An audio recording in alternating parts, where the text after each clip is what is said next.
tall kneeling hip extension. We're going to use this exercise to get a really good glute contraction, okay?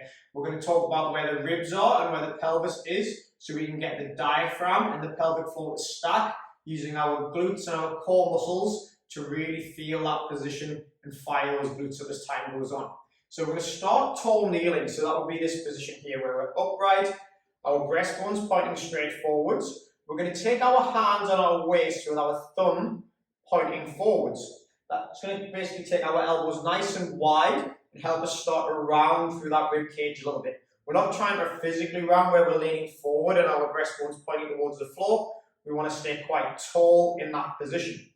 From there, I want you to think about pressing your ribs back as you tuck your pelvis under, squeezing your glutes and pushing your hips forwards. Straight away, you might feel a huge hip flexor stretch and quad stretch.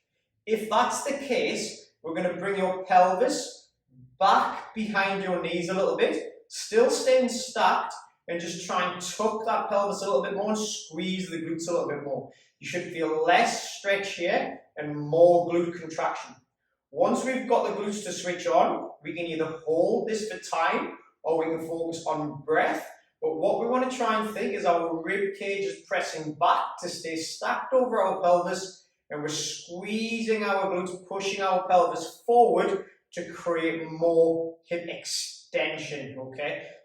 Over time, we should be able to have our pelvis tucked nice and strong, glutes contracting, and our spine stacked over the knees. So in that position, nice and strong.